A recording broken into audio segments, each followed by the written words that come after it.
Imagine for a moment, just try to picture it, a world where the very concepts of a private life simply didn't exist. Hard to imagine, right? Totally. Where every single thing you did, every decision, every interaction, from grand civic duty right down to intimate family stuff, was considered inherently political. Mm-hmm. That's not some, dystopian future.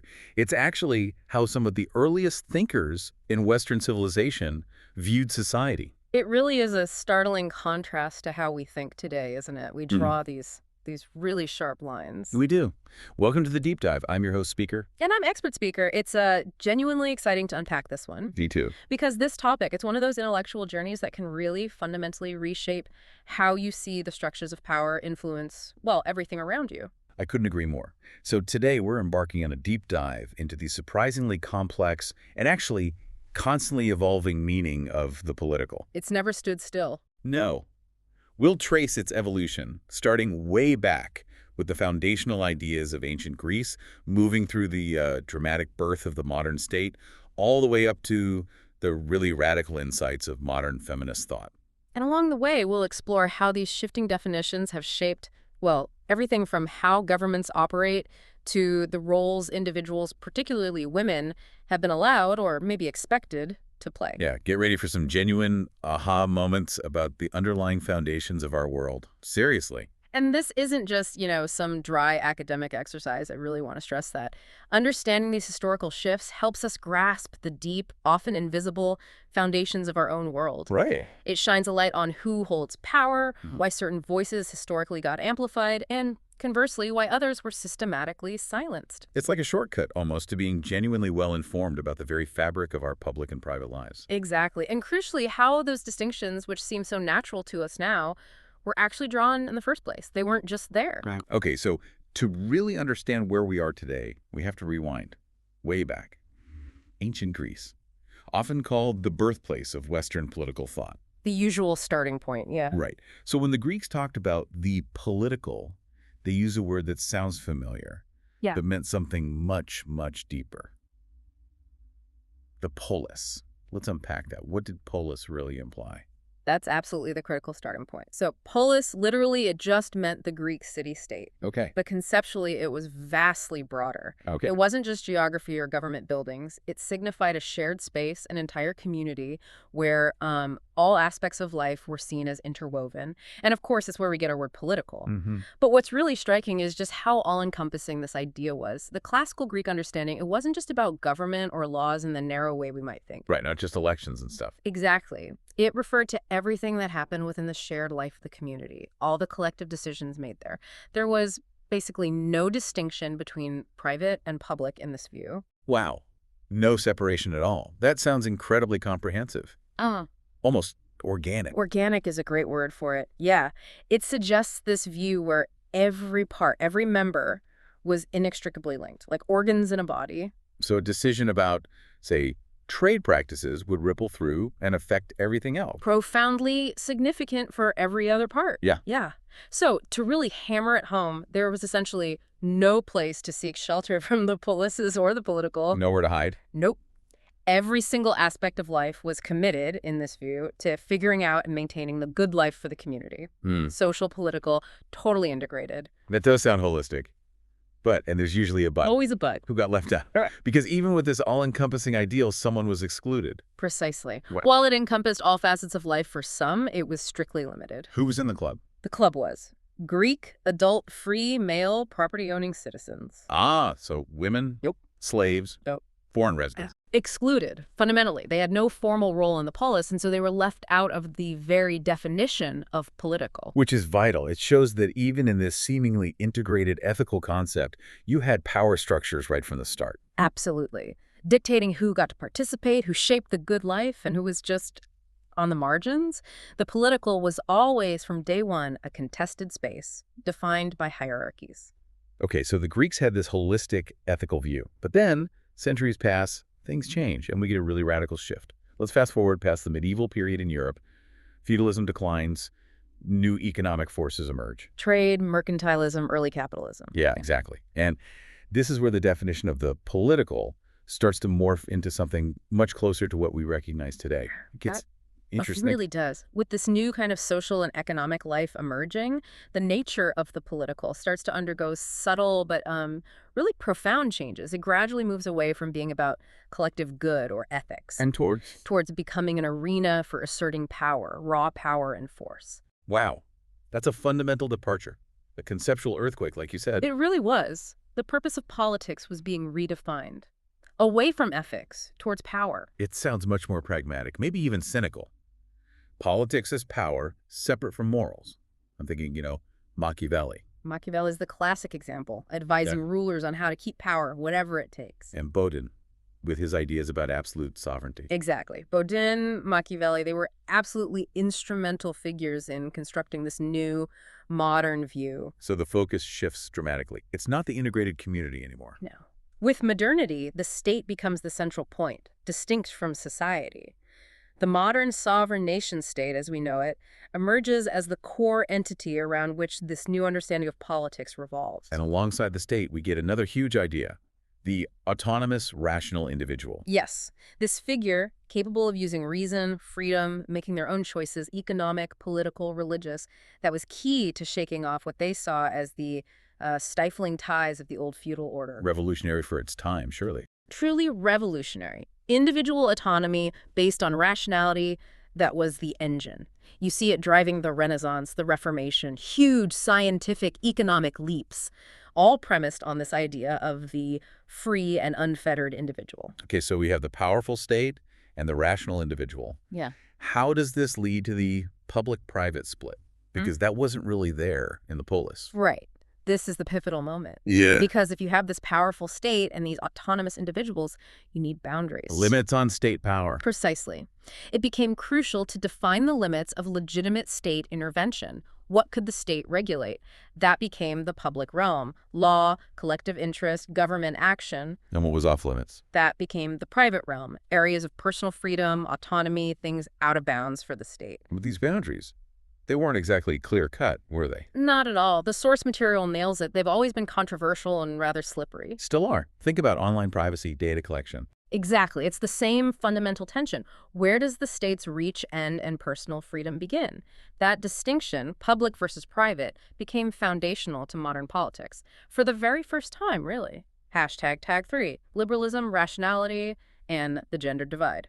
Okay, let's connect this public-private idea directly to liberalism.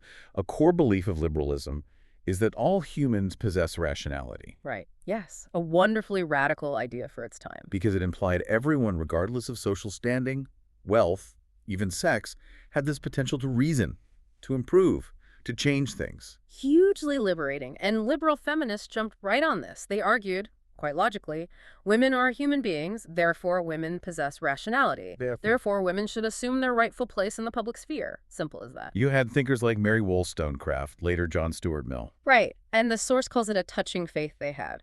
They genuinely believed women's exclusion was just temporary, a mistake. Give women equal education, equal opportunities, and boom, they'd take their place. But, and here comes that but again. There's a huge irony, isn't there? A profound one. Liberalism sees the public sphere as the exclusive repository of good. That's where progress happens. Reason rules, authority resides, all the benefits of modern life. The valued space. Yet the private sphere is also highly valued because it's the sanctuary, right? Secluded from state interference. Personal freedom. And there's the paradox. The place of freedom from the state is also the place women were mostly confined to. Exactly. Despite this supposed worth of the private sphere, women were largely stuck there.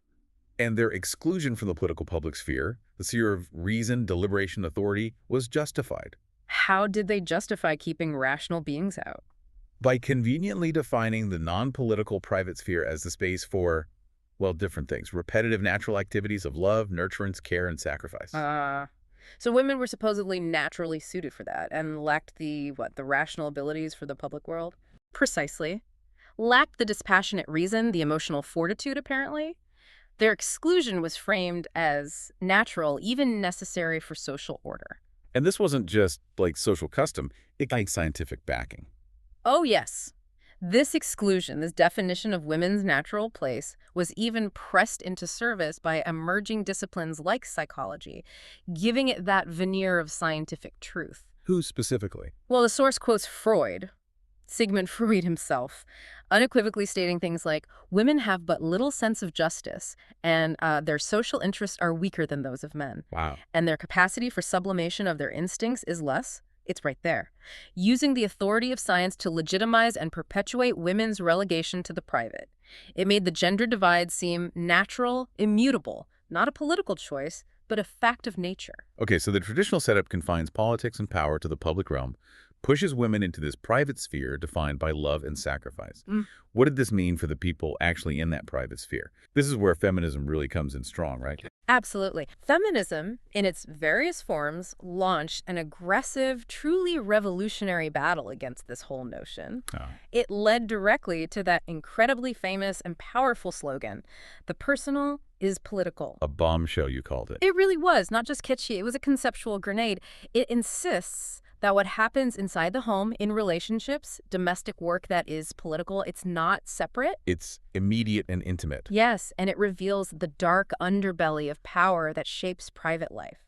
Power isn't just in parliaments or boardrooms, it's in kitchens and bedrooms too. Yeah. Often more insidiously. So making the invisible visible.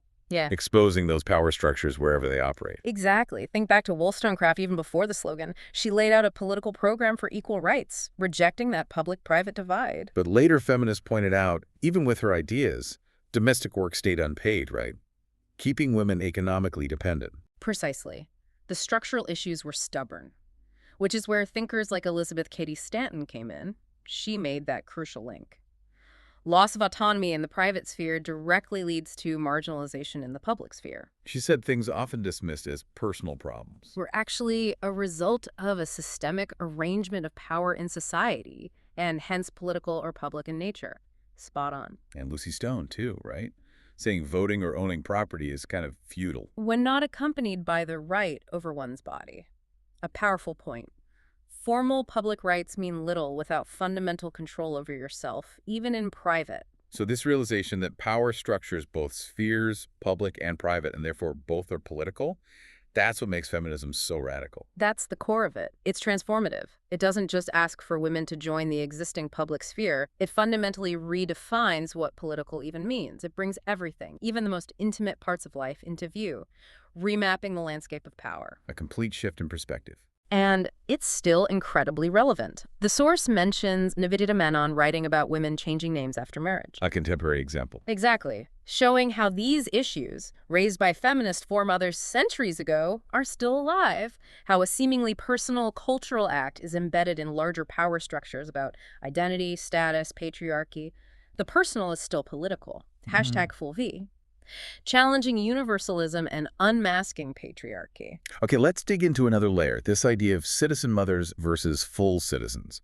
It suggests that even when liberalism talks about universal rights, it's often based on a very specific kind of person. Yeah. That's a really sharp critique. Yeah. Liberal democracy claims universality, but its normal individual, the default setting, if you like, is essentially the white, heterosexual, university-educated, able-bodied male. So that specific experience gets universalized. Yes. And then it's thrust as the normal and desirable model for all others to emulate, which means anyone who doesn't fit that mold due to gender, race, class, sexuality, ability is inherently marginalized, even while technically having rights. It's a universalism that creates exclusion. So liberalism, while championing freedom, relies on these well-policed boundaries of public and private that end up maintaining these norms. Pretty much. And patriarchy is a key enforcer of those boundaries. Male power isn't just in the public world. Radical feminists argue it's responsible for the marginalization of women from the political sphere everywhere. And the public-private split itself is culturally and socially specific and heavily gendered. It systematically devalues women and the qualities associated with the private emotion, care, nurture. While the public world is framed as dispassionate, impersonal, and disembodied. Rational, free from all that messy human stuff, which conveniently justifies male dominance. But this neat separation, this construction, it doesn't actually hold true for everyone, does it? Yeah. The source gives a really powerful counterexample. The experience of Black women in America. Yes, it completely shatters the universality of this divide. How so? Well, the source states, the strict dichotomy that the white women experienced between the world of work and the home is totally alien to most Black women. Historically, Black women were always in the public sphere, As forced labor. working as slaves, farmhands, wet nurses, and, crucially, subjected to coercive sex by slave owners. Their bodies had no privacy. They were property. Constantly accessible, Well, vulnerable. exactly. And even today, being among the most marginalized often means their lives are more open to state assistance, more vulnerable to state intervention and scrutiny than those deemed private. So their experience just blows apart the idea that this public-private divide is natural or universal. Powerfully illustrates it. It's a constructed reality, a tool of power, applied differently based on race, class, social position. What's private for some is a public struggle for others. #tag 666, women's political participation in early 20th century India. Okay, let's shift gears now and apply these ideas about the political, public-private, gender to a specific, really dynamic historical context, India in the early 20th century. A fascinating period. Huge turmoil, nationalist movements against British rule, promises of new political powers. Yeah, a time when the very definition of who counted as political was fiercely debated, right? Being totally reimagined. Absolutely. And you see this remarkable surge in women's political participation. It wasn't just a political awakening. It was mass mobilization challenging not just colonial rule, but also things like caste, landlordism, patriarchy. Deeply entrenched hierarchies. Exactly. And educated women in particular emerged as a significant vocal force, articulating a vision for a new social order, freedom, equality. They weren't just joining, they were actively shaping the conversation. #VIA emergence of women's organizations. So how did this participation actually look? It sounds like women weren't just tagging along in male-led movements. They were organizing themselves. That's key, their own agency. This period saw the emergence of several really influential women's organizations, platforms for collective action. Like which ones? While there was the Women's Indian Association, the WIA, founded in 1917, influenced by theosophy, working across religion, education, politics, philanthropy. Okay. Then, 1925, the National Council of Women in India, NCWI.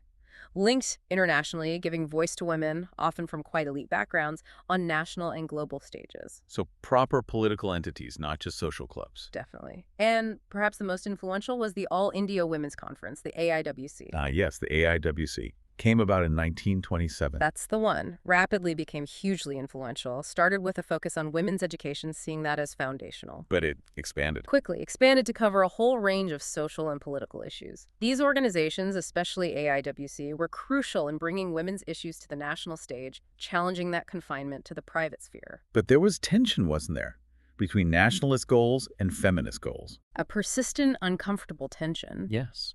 These women's groups, even the broader nationalist movement, often held quite conservative views on things like family law. Indian feminists were caught in this delicate balancing act. Between wanting independence for India. And wanting genuine gender equality within India. Plus, you had British suffragettes offering support for Indian suffrage, but often condemning Indian traditions at the same time. Creating suspicion. Absolutely, making it a very complex dynamic for Indian women fighting for rights, both against the colonizer and within their own culture. #VIB women's representation. And that complex dynamic really played out in formal politics. Given all the hurdles, societal resistance, lack of resources, actual representation in legislatures was pretty limited for a long time. There were reserved seats for women after 1937, right? Yeah. But they didn't last. They didn't last long, no. And the women who did get elected, mostly from the Congress Party, were often, well, tokenistic. Symbolic rather than truly powerful. Largely, yes. Their presence didn't always translate into major policy influence. But still, those initial campaigns, just the act of participating, must have been transformative. The source mentions first experiences of canvassing, traveling in public spaces, working with men who were not from family. Oh, absolutely vital experience. A real-world political apprenticeship. For many, it was the very first time stepping out of the home in that public political way, breaking huge barriers. But then you had the whole debate about reservation versus separate electorates. Should women vote only for women candidates, for example? Highly contentious. And this led to a paradox. Yeah, this push for unity among women sometimes meant glossing over the very different needs and political rights of marginalized women, Muslim women, Dalit women, untouchables. Claiming unity sometimes meant disavowing difference. So this early participation, it was more like social feminism. That's a good way to put it. Social feminism often justified women's autonomy mainly in terms of their duty to the nation, to the family. Rather than a radical challenge to patriarchy itself. Exactly. Women's political work, while showing their growing power, often involve little outright rebellion against the patriarchal rules, keeping them focused on domesticity, purity. So rights were asserted, but based on a specific idea of the modern, respectable Indian woman. Very much so. And this approach, while useful in some ways, could inadvertently sideline the specific struggles of lower castes or Muslims, framing them as secondary to the main nationalist goal. Progress? Yes, but within carefully defined limits. #Tag7, women in anti-colonial movements. Okay, moving beyond formal politics, women's involvement in the broader nationalist movement itself, that's also a complex story, isn't it? Not just about legislatures, but mass action, even revolutionary stuff. Absolutely. A really rich history. You have this powerful symbolic association of women with the nation as a sacred mother, Mata, a Hindu goddess figure. Very evocative imagery. Hugely. Inspired people, men and women, to sacrifice for her, seeing it as both patriotic and religious duty. And by the 1920s, women become this vital force in the mass struggle, engaging in its imitational politics. Meaning, they adopted and adapted the political methods used by male nationalists, protests, boycotts, but brought their own energy. Satyagraha, Gandhi's nonviolent resistance, became a key site for women's participation. Even though Gandhi initially excluded them from things like the Salt March. Initially, yes, citing concerns about frailty or traditional roles, but women pushed back. And Gandhi himself played a big role in reframing politics to make it seem suitable for women, right? He was instrumental. He strategically encouraged women by praising them as morally superior, better suited for nonviolence and sacrifice. So he redefined the political space. Effectively, yes. Yeah. Shifted the focus to nonviolence, truth, portraying it almost as an extension of the domestic sphere, sacrifice, sacred duty. This was incredibly successful in mobilizing women. Right. But it also complicates things because it leaned into and reinforced traditional gender roles rather than fully challenging them. Right. So women spinning kadi at home. Were seen as active political participants. And some women really proactively used their domestic roles, turning their homes into centers of nationalist activity. A dual process. Exactly. Reconstructing domestic life to support the nationalist cause, while also politicizing the private sphere, making domestic actions political resistance. A really unique form of participation. #CDA, ideal nationalist women and revolutionary movements. So besides the mother figure, Bharat Mata, were there other ways women were imagined or represented in the nationalist movement? Oh, yes. While Bharat Mata was central, you also had archetypes like respectable, dutiful daughters, embodying virtue and national pride, and crucially, fearless revolutionary women. So a range of roles. A versatile symbolic toolbox, really. It gave legitimacy to women's presence in the public political sphere, often for the first time. But it also kind of smoothed over the woman question. In a way, yes. It prematurely claimed the issue was resolved by elevating this emblematic womanhood, suggesting maybe reforms weren't needed anymore. But despite that framing, the actual participation did empower women. Genuinely empowered many, yes. They became more self-aware, arbiters of their own destiny, gained dignity, confidence, purpose. They weren't just passive objects of reform anymore. And we absolutely have to remember, women weren't just in the nonviolent Gandhian movement. Crucially important point. They were deeply involved in revolutionary movements too, embracing armed struggle. Like with Subhash Chandra Bose and the INA. Exactly. The Indian National Army formed in Southeast Asia during WWII. It had a women's regiment, the Rani of Jhansi Regiment. Named after the famous warrior queen. Precisely. Led by Lakshmi Sehgal. About 1,500 women, many from lower-class overseas Indian communities. A totally different picture of women's engagement, direct armed struggle. Challenging every conventional notion, #VIIB working class, and anti-caste women's participation. Now, it's important to remember that the Congress-led movement, while dominant, wasn't the only game in town. There were other movements happening alongside it, sometimes challenging Congress's unified vision, right? Absolutely crucial distinction.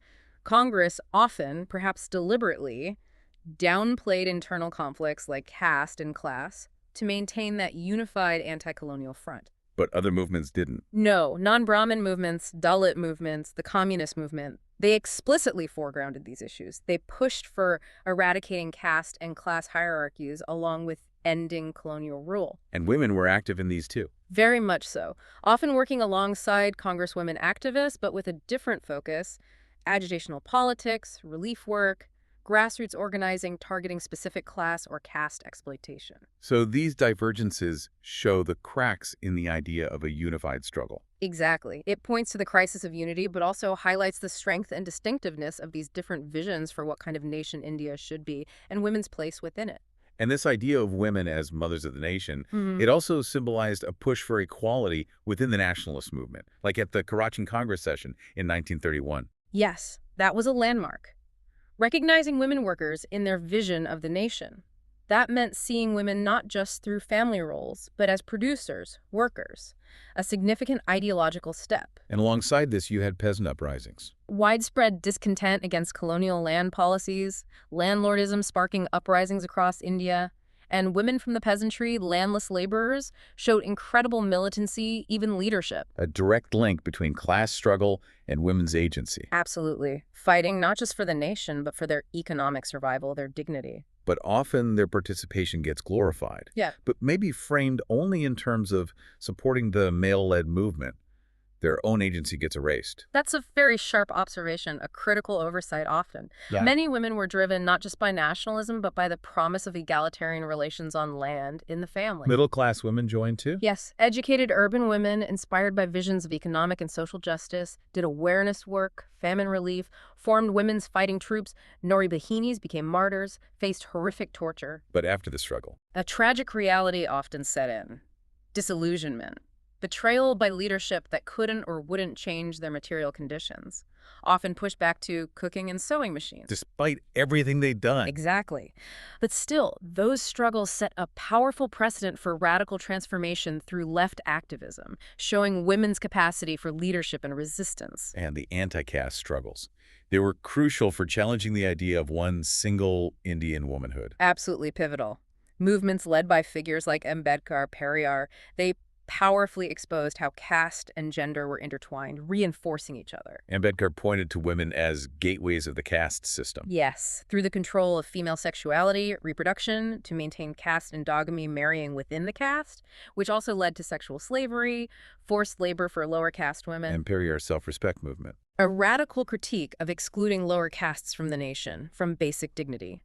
These movements, by tackling caste and class, inherently tackled women's subordination within those systems, offering a much more nuanced intersectional view than the often upper caste-dominated nationalist narrative.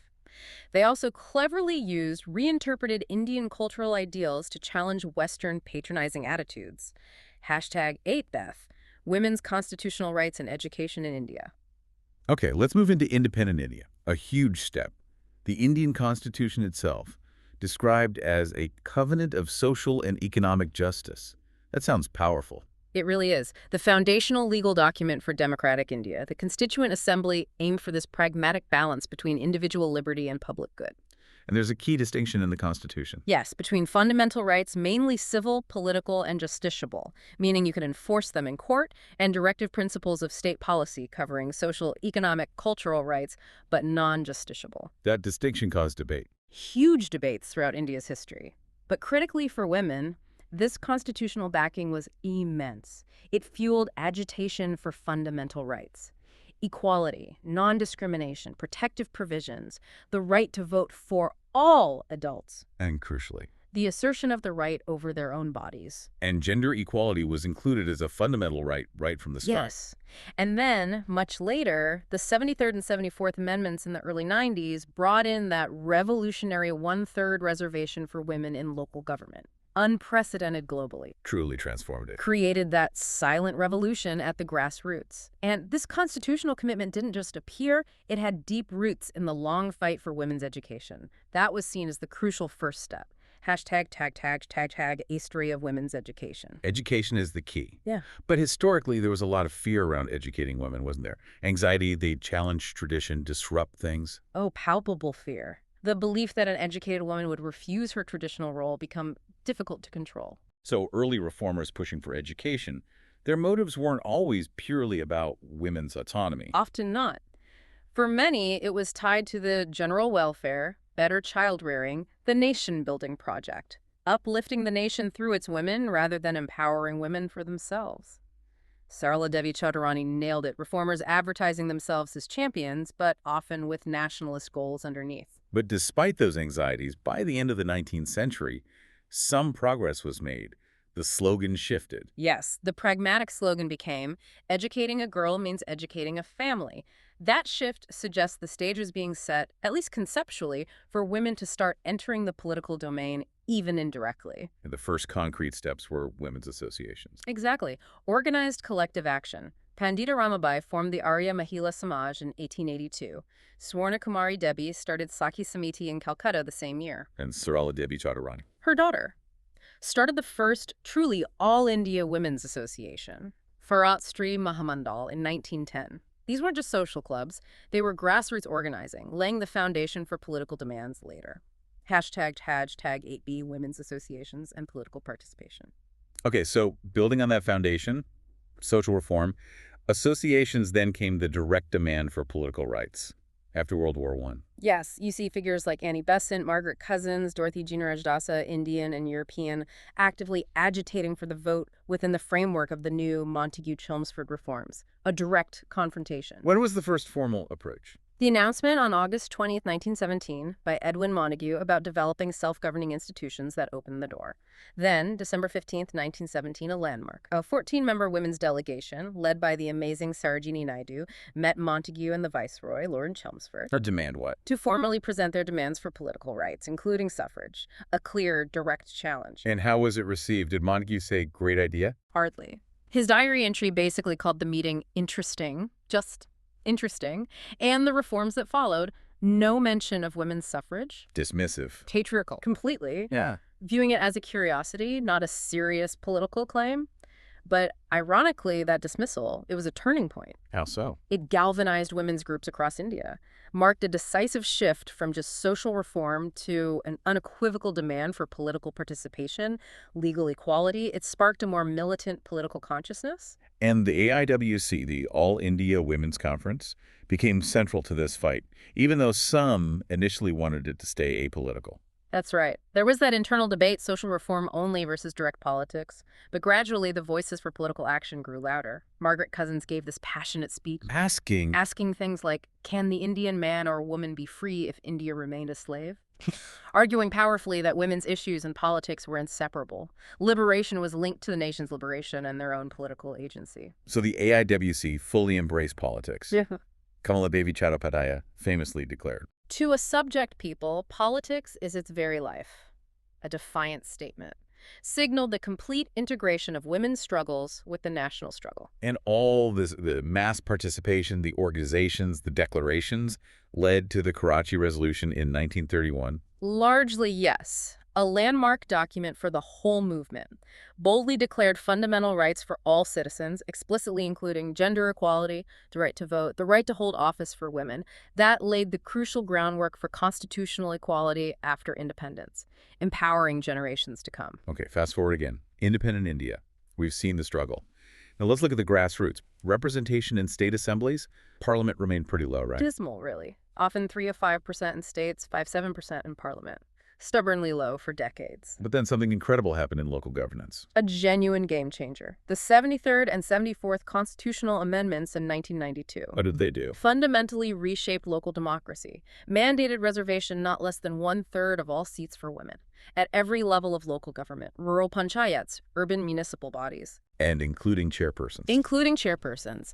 A truly pioneering move globally, gave India more elected women reps than the rest of the world combined. Created that silent revolution. Over 1 million elected women in these bodies now. Staggering. #IXA barriers for contesting elections. Astonishing numbers, transformative potential. But even with reservations designed to level the field, women still faced barriers, right? Contesting, serving effectively, it wasn't suddenly easy. Absolutely not. The constitutional mandate was necessary, but definitely not sufficient. Women faced, and still face, huge challenges. With deeply ingrained prejudice against them even leaving the house. Lack of literacy, formal education, the constant burden of household chores, all affecting their ability to campaign, perform, even seek re-election. And a proxy issue. where men effectively ran things behind the scenes. A very real phenomenon. Many women were initially nominated by husbands, fathers, fathers-in-law, specifically to meet the quota. The man remained the de facto power. Campaign materials in his name, him attending meetings. So even once elected, they're operating against this backdrop of patriarchy, lower social status. Does that lead to many not running again? Very often. That 2008 survey you mentioned is revealing 89% didn't contest a second time. 89%. And of the few who did, many lost. Why? Nearly half said the work was unsuitable or they felt incompetent, maybe internalizing those messages. A third cited discouragement from spouses wanting them home. It just shows formal representation doesn't automatically dismantle those deep societal barriers. It's an ongoing battle. #tag IXB, impact of women's participation in panchayats.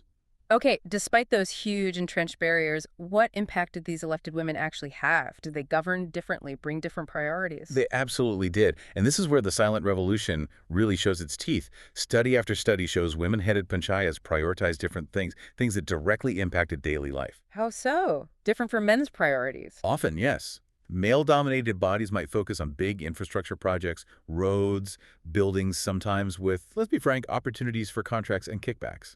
Okay. Women often gravitated towards more immediate, practical needs, like piped water into villages, building schools, especially for girls, monitoring teacher and medical staff attendance, things vital, but often neglected.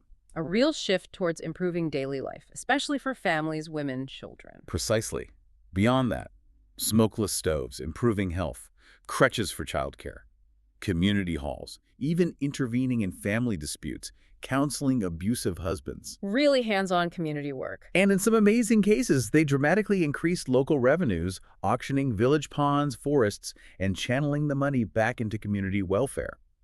That Sarpanch in Gujarat prioritizing a primary school because education slips away for girls after marriage. That's powerful. So their own experiences, like maybe struggling to read documents, fueled this focus on education. Very much so.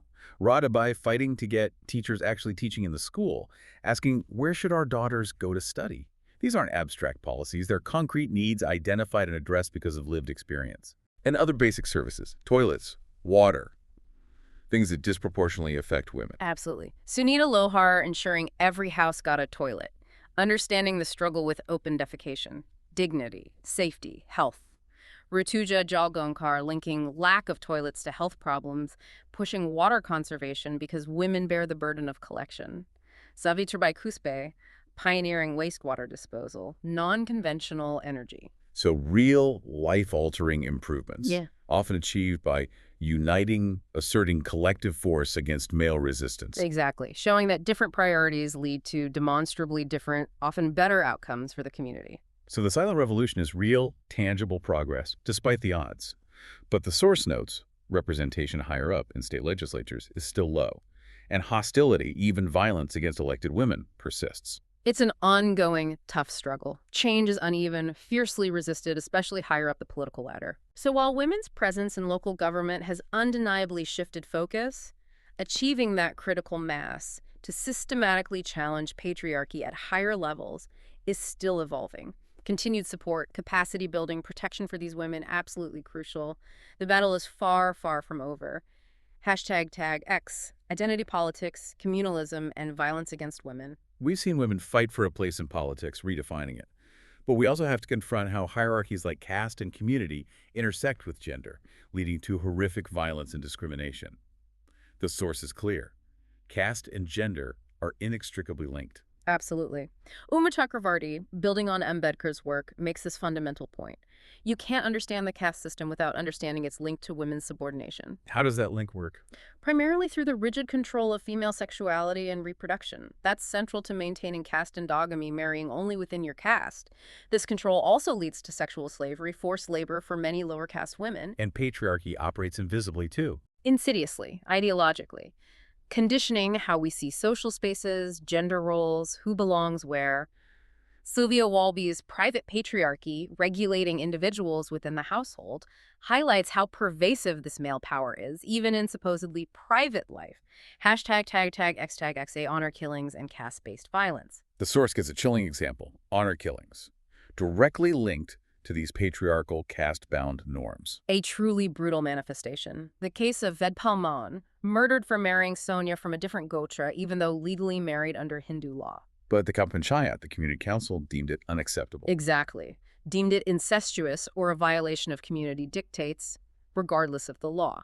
These traditional bodies use brutal force to control deviant moves, preserve these norms, assert the community's collective honor over individual rights, law, even life. So concepts like izzat, honor, biradari, kinship become weapons to control women's choices, bodies. Precisely. And then there's the horrific Karlanji incident in Maharashtra, a brutal example of caste, gender, violence intersecting. Sureka and Priyanka, Dalit mother and daughter. Publicly humiliated, tortured, lynched by upper caste Hindus, reportedly spurred by false rumors about Sureka's sexuality, designed to dehumanize them. And what's particularly disturbing Is that caste Hindu women were also central to the violence against Dalit women, actively participating. Wow.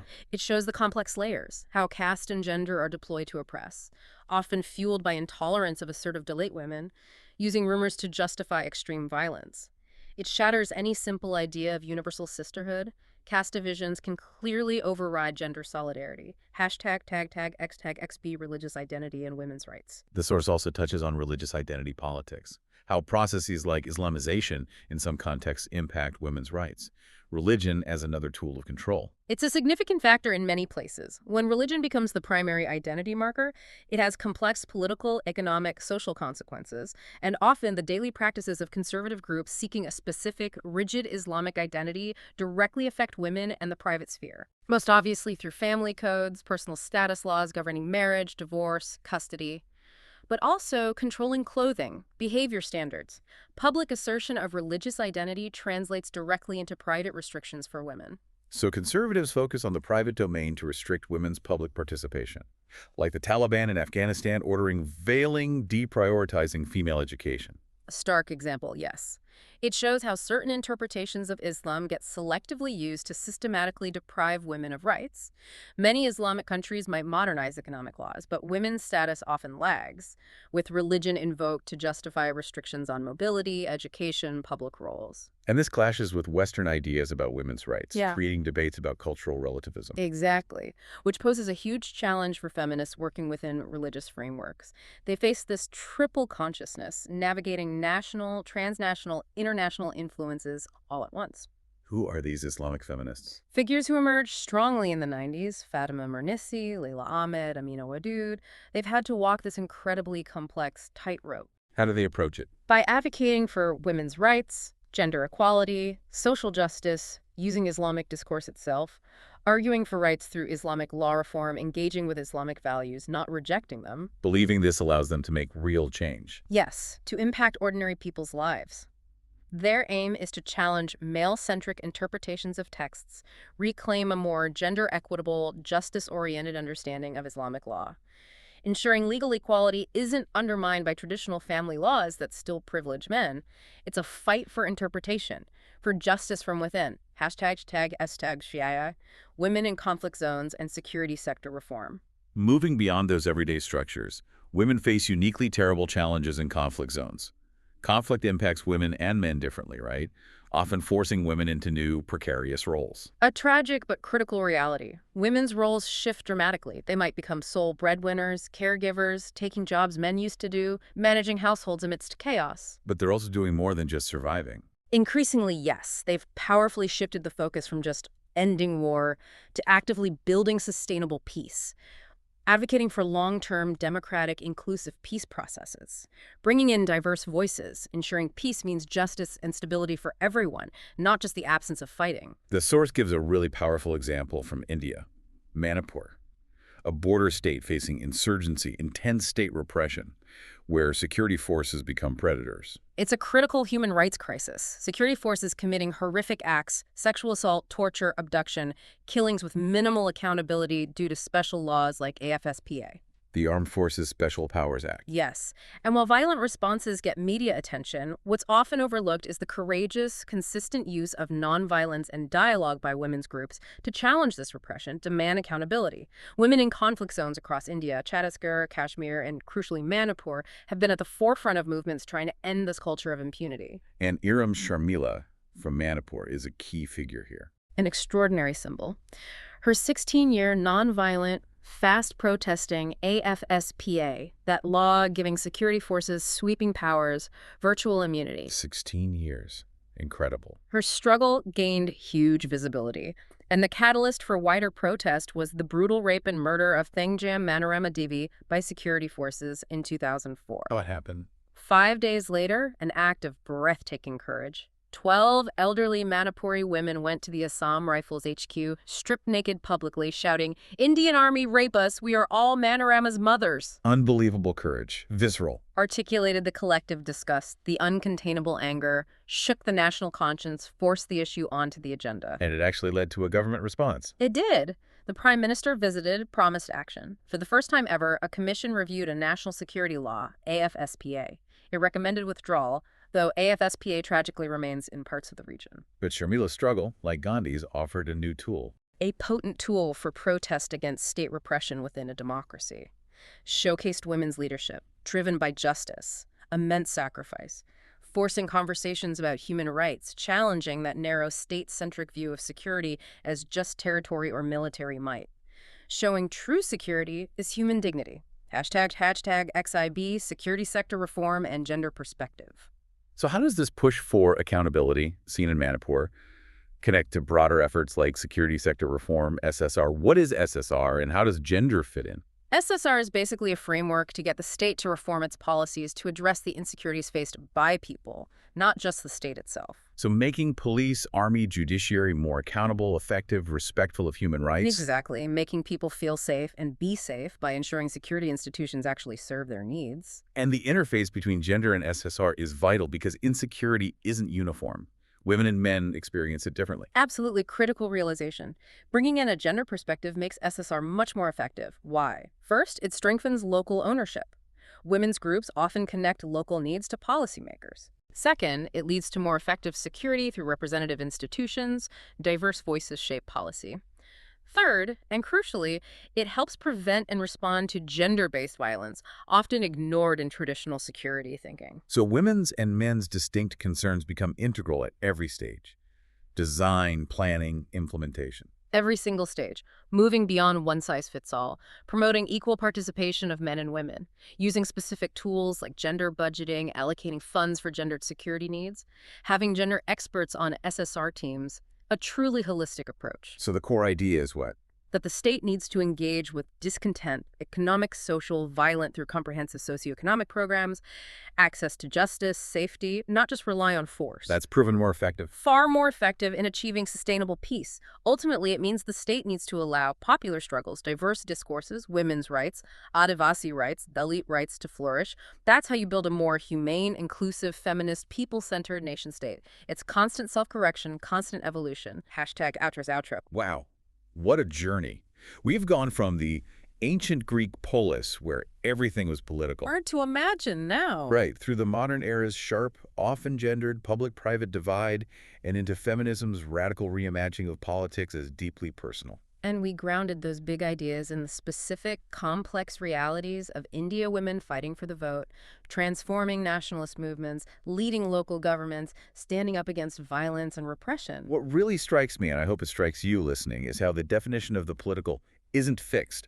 It's not static. Not at all. It's fluid, dynamic, constantly contested, constantly reshaped by power dynamics, and often, historically, shaped by excluding marginalized voices who then have to fight just to redefine the terms. So what does this all mean for you right now? How do those unspoken lines between public and private still shape your life, your choices? Whose voices do you hear, or maybe not hear, today? Maybe next time you hear someone talking about politics, you'll think about those invisible boundaries, the quiet power struggles happening in places you thought were just personal. Yeah, think about how access to education or even toilets can be deeply political acts. How something like changing your name after marriage connects to centuries of power structures. This history shows the struggles for equality, dignity, recognition aren't over. They're ongoing, evolving, still redefining what it means to be a full participating citizen everywhere, a journey we're all still on. Thank you so much for joining us on this deep dive. We hope you gained some valuable insights and maybe, just maybe, a profoundly new way of looking at the world around you.